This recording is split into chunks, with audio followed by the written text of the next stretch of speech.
우리는 무엇을 해야 하고 어떻게 생각하며 살아야 하는지에 대해 다른 사람들의 의견을 구하는 일에는 아낌없이 투자하지만 그 지식을 적용해서 우리의 것으로 만드는 일에는 그만큼 노력을 기울이지 않는다.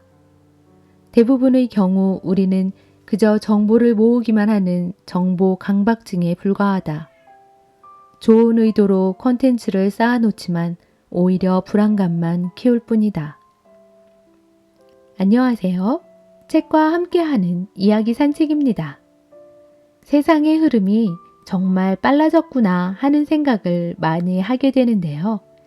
예전엔 앞으로 이런 것들이 나옵니다 라는 소식을 들어도 언제가 될지 가늠은 안 됐었어요. 이젠 그런 소식을 듣고 몇 달 후에 보면 실제 우리 현실에서 사용되고 있는 것들이 정말 많더라고요.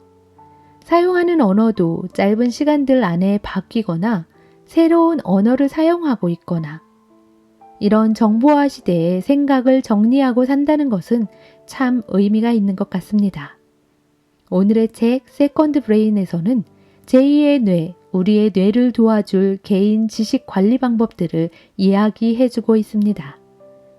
시간이 흐르면서 점점 정보를 받아들이고 활용하는 나에게도 혼란이나 버벅거림이 보여지기 시작하면서 어려움을 느꼈던 일이 점점 늘어나고 있었거든요. 생각이나 나에게 들어오는 다양한 정보들을 효율적으로 기억하는 부분은 필요하다는 생각이 듭니다. 이러한 효율성을 업무나 생산적인 일에 활용하는 것도 매우 중요하지만 노후로 접어들수록 많은 추억과 기억들을 효율적으로 활용할 수 있고 무료하지 않은 노후를 보내기 위해서도 활용해 볼 수 있다면 더욱 좋을 것 같다는 생각도 해봅니다. 그럼 책과 함께하는 이야기 산책을 떠나볼까요? 세컨드 브레인, 지은이, 티아고 포르테, 옮기니 서은경, 펴낸 곳, 세멘 파커스. 머리는 아이디어를 생각하는 곳이지 보관하는 곳이어선 안 된다. 대학 3학년이던 어느 날 뚜렷한 이유 없이 목구멍이 아프기 시작했다. 독감에 걸렸다고 생각했지만 의사는 병의 징후를 찾을 수 없었다. 이후 몇 달에 걸쳐 통증이 서서히 악화하자 다른 전문의들을 찾아다니며 진료를 받았다. 의사들은 모두 내 몸에 아무런 문제가 없다는 진단을 내렸다. 하지만 통증은 견딜 수 없을 정도로 심해져 목소리를 내거나 음식물을 삼키거나 웃기도 힘들었다. 받을 수 있는 진단 검사를 빠짐없이 다 해봤고 왜 이렇게 고통스러워야 하는지에 대한 답을 필사적으로 찾아 헤맸다. 몇 달, 몇 년이 지나자 언젠가는 이 고통을 없앨 수 있을 거라는 희망이 점점 사라지기 시작했다.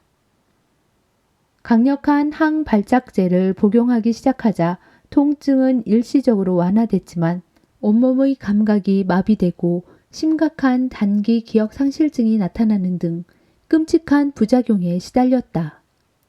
이 기간에 떠난 여행, 읽은 책, 사랑하는 사람들과 쌓은 소중한 추억은 애당초 그런 일이 없었다는 듯 기억에서 깨끗이 사라졌다. 나는 80살 노인처럼 마음이 늙어버린 24살 청년이었다. 나를 표현하는 신체 능력이 계속 저하하면서 좌절감은 절망으로 바뀌었다.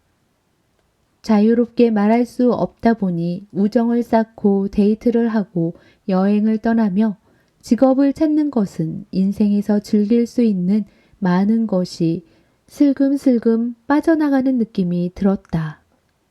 공연을 시작할 기회가 오기도 전에 인생이라는 무대의 막이 내리는 듯 했다. 어느 날 또 다른 진료실에 앉아 진찰을 기다리던 중 갑작스레 뭔가 깨달았다. 내가 지금 교차로에 와 있다는 생각이 순간 머릿속을 스쳐 지나갔다. 나의 건강과 치료에 책임을 지고 적극적으로 나서거나 해결 방법을 찾을 가망 없이 병원만 전전하며 여생을 보내거나 둘 중 하나를 선택해야 했다. 기록의 힘을 발견하다. 이대로 병원을 전전하며 희망 없는 삶을 살 수는 없다는 생각에 수첩을 꺼내서 지금 기분이 어떻고 무슨 생각을 하고 있는지 적어 나갔다. 나 자신의 관점과 표현을 써서 내 병력을 처음으로 자세히 글로 옮겼다. 지금까지 도움이 되었거나 별 효과가 없었던 치료법들을 목록으로 정리했다. 원하는 것과 필요하지 않은 것, 기꺼이 희생할 수 있는 것과 도저히 양보할 수 없는 것, 그리고 내가 갇힌 이 고통스러운 세상을 벗어나는 일이 어떤 의미인지도 썼다. 현재의 건강 상태 기록이 종이 위에서 구체적으로 형태가 갖춰지자 지금 뭘 해야 하는지 깨달았다. 나는 벌떡 일어나 접수원에게 진료 기록을 모두 달라고 요청했다. 접수원은 어리둥절한 표정으로 몇 가지 질문을 던졌고 내 대답을 듣자 파일을 찾아 해당 부분을 복사하기 시작했다. 진료 기록은 수백 페이지에 달했으므로 종이 문서로는 원하는 정보를 절대 찾을 수 없으리란 걸 알았다. 그래서 집에 있는 컴퓨터로 진료 기록을 한 페이지씩 모두 스캔하여 필요한 부분을 검색하고 순서를 재배열하고 주석을 달고 공유할 수 있는 디지털 기록으로 만들었다. 그리고 내가 앓는 병을 관리하는 프로젝트 매니저가 되어 의사들이 알려준 사항을 빠짐없이 자세하게 메모했고 의사들이 권한 방법을 모두 실천했으며 다음 진료 때 확인할 질문거리를 만들었다. 모든 정보를 한 곳에 모으자 특정한 패턴이 눈에 들어왔다. 의사들의 도움을 받아 나는 기능성 발성 장애라는 고통스러운 증상 유형을 찾아냈다. 여기에는 음식을 삼킬 때 필요한 50상 이상의 근육 중 어딘가에 문제가 있다는 사실도 포함되어 있었다.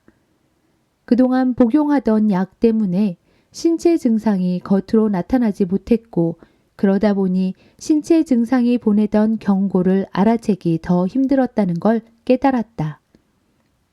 나를 괴롭히던 건 알약 하나로 단번에 치료할 수 있는 질병이나 감염이 아니라 전반적인 신체 기능 상태였으며 내 몸을 보살피는 방법에 변화가 필요했다. 호흡, 영양, 발성 습관, 심지어 어린 시절에 겪었던 일이 어떻게 신경계로 발현할 수 있는지 조사하기 시작했다. 그러자 심신상관성, 즉 내 몸이 느끼는 방식에 생각과 감정이 어떻게 영향을 주는지 알 수 있었다. 배운 것을 빠짐없이 메모하며 한 가지 실험을 고안했다. 치료사에게 배운 발성 연습을 꾸준히 하면서 식단을 개선하고 규칙적으로 명상하는 등 간단한 생활 습관 몇 가지에 변화를 주었다. 놀랍게도 그 방법은 실천하자마자 효과가 나타났다. 통증은 남아 있었지만 훨씬 더 견딜만 했다. 지켜보면 그 당시 썼던 메모는 약이나 수술만큼 내 고통을 완화하는 데 중요한 역할을 했다. 그 메모 덕분에 내 상태에 관한 지엽적인 내용에 치우치지 않고 한 발짝 물러나서 내가 처한 상황을 다른 관점으로 바라볼 수 있었다. 의학이라는 외부 세계와 감각이라는 내부 세계 모두에서 그 메모는 내가 접한 새로운 정보를 효과적인 해결 방안으로 바꿔주는 실용적인 매개체였다. 그때부터 나는 주변의 모든 정보를 저장하고 관리하는 기술이 지닌 잠재력에 푹 빠졌다. 컴퓨터를 이용해 메모하는 단순한 행동은 빙산의 일각에 불과하다는 걸 깨달았다. 일단 디지털 정보로 전환되면 메모는 더 이상 손으로 마구 휘갈겨 쓴 짧은 글에 한정되지 않았다. 디지털 메모는 이미지와 링크, 온갖 형식과 크기의 파일을 비롯하여 어떤 형태든 갖출 수 있었다. 디지털 영역에서 정보는 어떤 목적이든 그에 따라 만들어지고 형태를 갖춘 후 다른 곳으로 전송될 수 있었다. 나는 일상생활에서도 디지털 메모 기록을 시작했다. 학기 중에는 어지럽게 쌓인 스프링 노트들을 보기에도 편하고 검색도 가능한 강의 모음집으로 탈바꿈시켰다. 수업 시간에 배운 가장 중요한 요점만 필기하고 필요할 때마다 복습했으며 에세이를 작성하거나 시험에 통과하기 위해 그 요점을 활용해 공부하는 과정을 학습했다. 그전의 나는 평범한 학생이었고 성적도 평균 수준이었다. 어렸을 때 선생님들은 집중 시간이 짧고 수업 시간에 딴 생각을 한다는 의견을 적은 성적표를 손에 들려주곤 했다. 그랬던 내가 우등상을 받고 대학을 졸업했으니 얼마나 기뻐했을지 상상할 수 있을 것이다. 하지만 졸업할 당시 취업시장은 2008년 금융위기의 여파로 최악의 상황이었다. 미국에서 취직하기란 하늘의 별 따기였으므로 청년들을 개발도상국으로 파견하는 해외 자원봉사 프로그램인 평화봉사단에 들어가기로 했다. 우크라이나나 동부의 조그만 학교로 배정받았고 8세에서 18세에 이르는 현지 학생들에게 2년간 영어를 가르쳤다. 교육에 필요한 자원을 구하기 힘들고 지원도 거의 받지 못하는 상황에서 내가 만든 기록 시스템은 다시 한번 생명줄이 되었다. 나는 다른 교사들이 준 교재, 웹사이트, USB 드라이브, 어디서든 수업 내용과 연습 문제 예시들을 찾아 저장했다. 다음으로는 수업 시간에 쓸 영어 구절과 표현, 속어를 뒤섞고 서로 연결하여 단어 게임을 만들어 개구쟁이 학생들이 수업에 계속 몰입하게 했다. 고학년 학생들에게는 개인 생산성을 관리하는 기본 원칙, 즉 일정을 준수하는 방법과 수업 시간에 필기하는 법, 목표를 세우고 그에 따른 학습 계획을 짜는 법을 가르쳤다. 그 아이들이 자라서 대학에 지원하고 취업에 성공했을 때 내게 얼마나 고마워했는지 절대 잊지 않을 것이다. 오랜 세월이 흘렀지만 지금도 아이들에게서 감사 메시지를 받는다. 내가 가르친 생산성 향상 기술이 그들의 삶에서 계속 결실을 보고 있기 때문이다. 2년 후 미국에 돌아와 샌프란시스코의 작은 컨설팅 회사에 애널리스트로 취직했을 때는 뛸 듯이 기뻤다. 그런데 막상 직장 생활을 시작하자 잔뜩 흥분한 만큼 커다란 도전에 직면했다.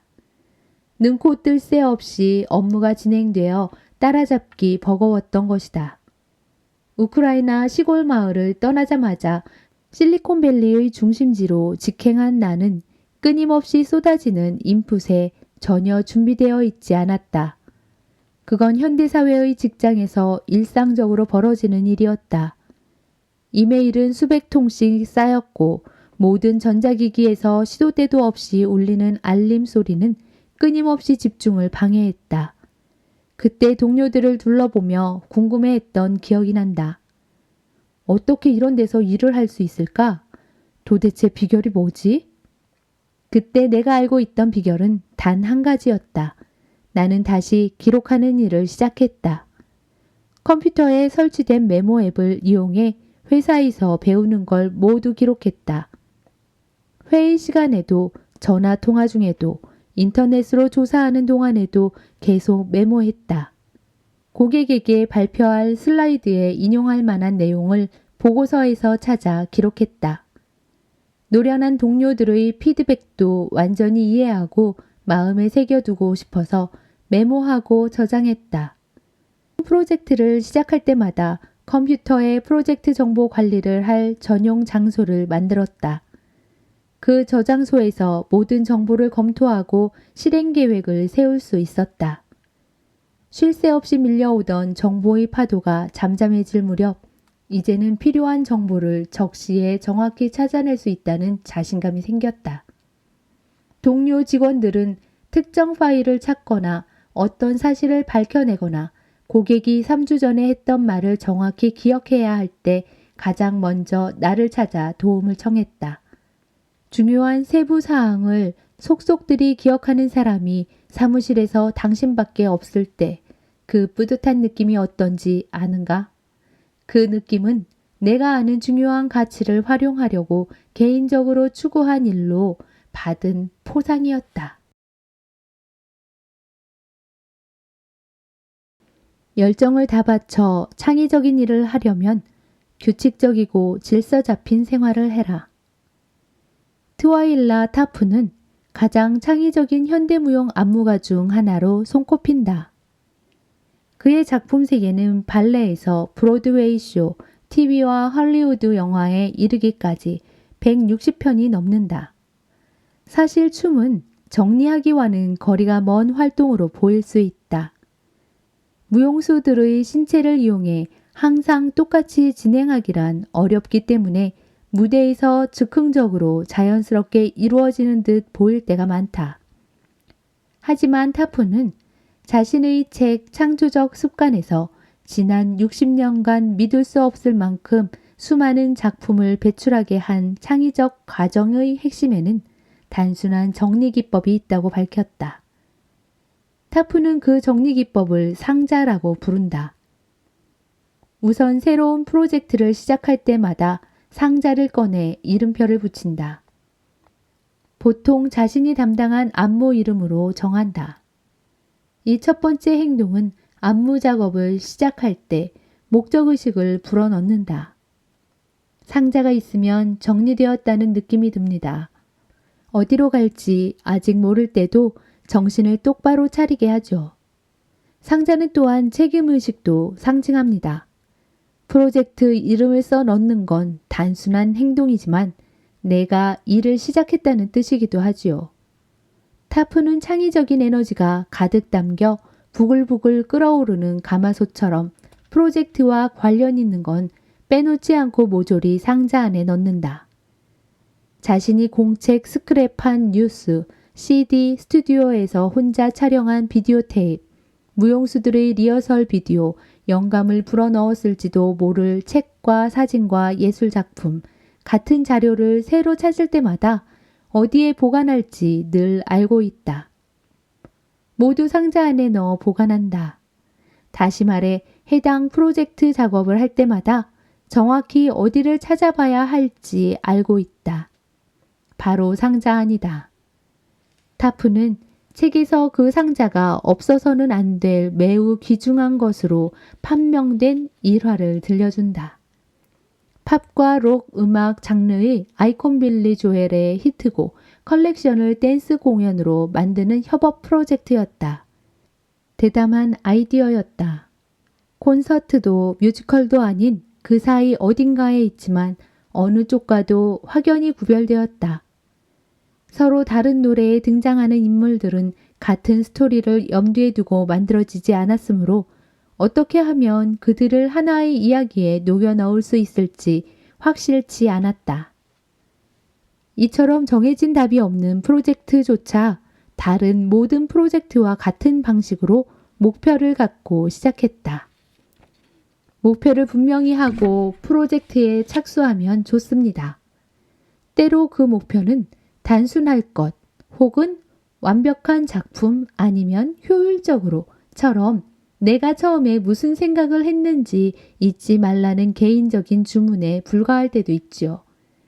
상자 속으로 제일 먼저 들어가는 건 바로 그 목표를 적은 종이에요. 조엘과 협업하면서 타프에게는 두 가지 목표가 있었다. 첫 번째는 춤에서 이야기의 역할을 이해하고 숙달하는 일이었다. 그것은 오랫동안 그의 호기심을 사로잡았던 창의적 도전이었다. 두 번째 목표는 훨씬 더 현실적이면서 첫 번째 못지않게 동기부여가 되는 일이었다. 바로 고용한 댄서들에게 출연료를 후하게 지급하는 것이었다. 그래서 프로젝트 목표를 글로 옮겼어요. 이야기를 들어줘라. 와, 춤추는 일이 돈이 되게 하라. 파란색 카드 2장에 각각 적은 다음 상자 속에 넣었지요. 이 글을 쓰고 있는 지금도 그 두 목표는 상자 속에 수개월 동안 조사한 자료 밑에 그대로 남아 있어요. 내 초심을 잊지 못하게 단단히 고정해주는 닷처럼요. 다음으로 프로젝트와 관련 있어 보이는 연구 자료와 아이디어 모두 상자 속으로 들어갔다. 빌리 조엘의 뮤직비디오, 라이브 공연, 강연, 사진, 스크랩한 뉴스, 노래 목록과 그 노래들에 대해 적은 메모 등이었다. 베트남 전쟁을 취재한 뉴스 영상과 영화, 그 당시 출판된 중요한 책, 심지어 무대에 오르지 못하고 중단된 프로젝트의 자료를 비롯하여 다른 상자에 담긴 자료도 수집했다. 수집한 물건들은 타프 혼자 사용할 목적이 아니었다. 그것들은 팀원들이 불꽃처럼 영감을 떠올리게 하는 기폭제가 되었다. 귀걸이한 쌍과 매듭 장식 조끼는 의상 디자이너와 공유했고, 사이키델릭 조명에 관한 책들은 조명 디자이너에게 영감을 주었으며, 빌리 조엘의 공연과 어린 시절 롱아일랜드에서 살았던 집을 찍은 사진들은 프로덕션 디자이너와 토론할 자료가 되었다. 수집한 자료만 상자 12개에 달했다. 그 모든 소재를 다 외부에서 수집했다고 해서 자신의 창의력을 더하지 않았다는 뜻은 아니다. 메모를 유용하게 만드는 고리. 어쩌면 당신은 실행 가능성, 그리고 현재 진행 중인 프로젝트와의 관련성에 따라 이미 메모 정리를 시작했을 수도 있다. 자, 이제는 뭘 해야 할까? 가장 열심히 메모하던 사람들도 대체로 이 단계에 이르면 길을 잃는다. 다음엔 뭘 해야 할지 모른다. 흥미로운 지식을 제법 수집했지만 어떤 결과로 이어지지 않는다. 하지만 우리의 메모는 단순히 수집 대상이 아니며 실제로 사용해야 한다. 메모를 처음 수집해 세컨드 브레인에 저장하기까지 불과 몇 분 사이에 다음 회의 시간이 닥치고 급한 작업을 처리해야 하거나 아이가 울며 전화한다. 그 메모가 무슨 의미이며 어떻게 사용할 수 있는지 완전히 파악할 시간이 없다. 처음 수집할 때의 메모는 아직 완성되지 않은 원자재와 같다. 화학자가 순수한 화합물만 추출하듯이 그 메모를 진정 가치 있는 지식 자산으로 탈바꿈하려면 좀 더 정제하는 과정을 거쳐야 한다. 이것이 바로 수집과 정리를 다음 단계와 분리해야 하는 이유다. 일단 신속히 보관하고 정제하는 일은 나중으로 남겨둬야 한다. 이런 점에서 메모하는 일은 시간 여행과 같다. 지금 당신은 시간을 뛰어넘어 미래의 당신이 활용할 지식을 보내고 있다. 당신은 흥미로운 지식으로 가득한 책과 기사, 동영상과 소셜미디어, 게시물을 소비하겠지만 거기서 얻은 조언을 바로 그 순간에 실천할 가능성은 얼마나 될까? 직장 생활에 닥친 위기, 아이 학교에서 열리는 회의, 갑자기 찾아온 감기 등의 형태로 인생이 앞길을 방해할 가능성은 얼마나 될까? 내가 직접 겪어보니 인생은 우리가 우선 처리해야 할 사항에 집중하지 못하게 우리를 끊임없이 밀고 당긴다. 정신 차리고 어떤 일을 끝내기로 굳게 마음먹을수록 인생은 더욱 공격적으로 비상사태를 들이대며 발목을 붙잡는다. 지금 주택 수리에 관한 유튜브 동영상을 시청하고 있다고 가정해보자. 그런데 그 지식은 몇 달 뒤 새로운 집에 입주할 때가 되어야 활용할 수 있다. 지금 시간관리법에 관한 기사를 읽고 있다고 가정해보자. 그 방법은 연말에 아기가 태어나서 해야 할 일이 훨씬 많아질 때 가장 유용하게 쓸 수 있다. 지금 영업 담당자와 함께 목표와 도전 과제에 관해 의논하고 있다고 가정해보자. 하지만 그 정보를 실제 활용할 시기는 내년 대규모 신규 계약 입찰에 응할 때다. 이것은 우리 주변의 아이디어나 영감을 주는 일에도 해당하는 이야기다. 어느 순간 우리의 관심을 사로잡는 중요한 아이디어가 생각난다. 그 아이디어에 마음이 혹하고 집착한다. 그 새로운 아이디어를 잊어버리는 일은 상상할 수도 없다. 그 아이디어는 우리의 삶을 영원히 바꿔버렸다. 하지만 몇 시간 후, 며칠 또는 몇 주 후 기억에서 조금씩 사라지기 시작한다. 머지않아 그 흥미롭고 새로운 아이디어에 대한 기억은 우리가 한때 알았고 호기심을 불러일으켰던 것의 희미한 그림자에 불과하게 된다. 메모 기록자로서 당신이 해야 할 일은 기록한 메모를 미래로 가는 여정에서 끝까지 살아남도록 보존하는 것이다. 그렇게 하면 새로 알아낸 지식에 품었던 흥분과 열정 역시 시간이 지나도 사라지지 않고 축적된다. 당신이 쓴 메모가 미래로 향하는 여정에서 살아남을지 결정짓는 가장 중요한 요소는 발견 용이성이다. 발견 용이성이란 메모 내용을 얼마나 쉽게 찾아낼 수 있는지, 또 가장 유용한 핵심에 얼마나 쉽게 접근할 수 있는지를 뜻한다. 발견 용이성은 정보 과학 분야에서 파일 데이터베이스 혹은 기타 정보 시스템 검색 시 어떤 내용이나 정보를 찾을 수 있는 정도를 일컫는 개념이다.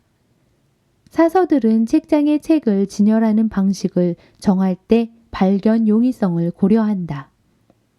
웹 디자이너들은 사람들이 방문하는 웹사이트 메뉴를 만들 때 발견 용이성을 생각한다. 소셜미디어 플랫폼들은 인기 있는 콘텐츠를 최대한 더 많은 사람이 발견하도록 바쁘게 작동한다. 그렇지만 발견 용이성은 사람들의 메모에서 가장 자주 빠지는 요소이다. 산더미처럼 많은 콘텐츠를 저장하는 일은 쉽지만 그것을 향후 접근할 수 있는 형태로 전환하는 일은 전혀 다른 문제이다. 메모의 발견 용이성을 높이려면 학교에서 배운 간단한 습관을 적용하면 된다. 즉, 가장 중요한 핵심 내용을 하이라이트 처리하여 강조하는 것이다. 하이라이트 처리는 모든 사람이 잘 아는 방식이고 힘들게 노력하지 않아도 되며 어떤 앱에서든 잘 작동한다. 미래의 당신을 요구사항이 많은 까다로운 고객이라고 상상해보라.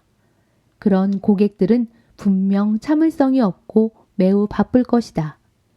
그러니 숨겨진 보석을 찾겠다고 페이지를 하나씩 넘기며 자세히 살펴볼 시간이 없다. 지금 당신이 기록하고 있는 메모의 가치에 근거해서 그 고객을 설득하는 건 지금 당신의 일이다. 미래의 당신은 미팅 시작 전에 재빨리 참고할 만한 것이 있는지 몇 분 동안 메모를 빠르게 찾아볼 수도 있다. 그러한 점에서 각 메모는 당신이라는 미래 고객을 위해 당신이 직접 제작하는 상품과 같다. 만약 고객들이 사지 않는다면 그들은 과거의 메모를 다시 찾아볼 가치가 없다고 생각한다는 뜻이며, 그러면 현재 작업 중인 모든 가치는 소멸할 것이다. 이는 많은 사람이 메모하면서 겪는 역설을 보여준다. 즉, 메모를 더 많이 모을수록 정보의 양이 더 증가하여 이를 다 검토하는데 시간과 노력이 더 많이 들어 결국 검토 시간이 줄어들고 만다. 메모를 더 많이 수집할수록 메모를 발견할 가능성은 더 줄어든다니, 이 사실을 깨달으면 사람들은 아예 메모를 하지 않거나 혹은 메모의 양이 감당할 수 없을 만큼 커질 때마다 메모 작성 도구를 바꿔버리는 경향이 있다. 그러면 시간이 흐르면서 지식이 불어난다는 혜택을 놓치고 만다. 너무 바쁘고 성급하지만 그래도 매우 중요한 사람이 있다면 그 사람과 소통할 때 어떻게 하겠는가? 전달하고 싶은 메시지를 핵심과 행동 단계로 요약하고 추출할 것이다. 상사에게 피드백을 원하는 이메일을 보낼 때 본문을 주저리 길게 쓰고 아래쪽에 요청 사항을 적겠는가? 빨리 답을 받기 원하는 가장 급한 질문을 앞부분에 적어야 상대가 제대로 확인할 수 있다. 조직의 리더에게 보고를 할 때는 처음부터 끝까지 단조롭게 웅얼거리면 안 된다. 불필요한 세부 사항은 생략하고 바로 본론으로 들어가야 한다. 추출은 매우 효과적인 의사소통의 핵심이다. 청중이 당신의 메시지를 듣고 행동하도록 하는 일이 더 중요한 만큼 메시지를 더 잘 추출해야 한다. 먼저 청중의 주의를 끈 다음에 세부 사항과 부재들을 설명할 수 있다. 만약 미래의 내가 VIP만큼 중요하다면 어떻게 될까? 어떻게 해야 시간이 흐르더라도 가장 효율적이고 간결한 방식으로 미래의 나와 소통할 수 있을까? 세컨드 브레인 이야기 산책을 마치며 당신의 두뇌를 잡동사니 가득한 박스로 만들지 마라. 해야 할 일이 많은가? 할 일은 많은데 항상 시간이 부족한가? 어디서부터 시작해야 할지 막막한가? 온갖 정보와 고민으로 머릿속이 뒤죽박죽인가? 그렇다면 당신에게 필요한 것은 더 많은 정보를 얻는 것이 아니다. 더 많은 정보를 기억하는 것도 아니다. 지금 필요한 것은 유용한 지식을 수집하고 손쉽게 확인할 수 있도록 정리하고 꼭 필요한 핵심 지식만 추출하고 창조한 것을 표현할 수 있는 기술이다. 이렇게 생각을 정리하고 산다면 일을 효율적으로 하며 나를 발전시키는 데 큰 도움이 되겠죠.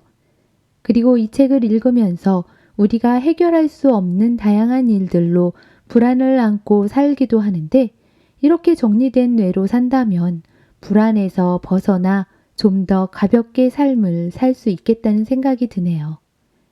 여러분들도 오늘 내 머릿속에 어떤 생각들이 들어있는지 눈으로 확인하고 정리할 수 있도록 떠오르는 것 어느 것이라도 우선 써보기라도 한다면 또는 휴대폰에 담겨 있는 사진들을 쭉 훑어보며 앨범 정리를 하면서 나의 추억이나 생각들을 정리해 보도록 시도해 보는 것도 도움이 될 것 같습니다.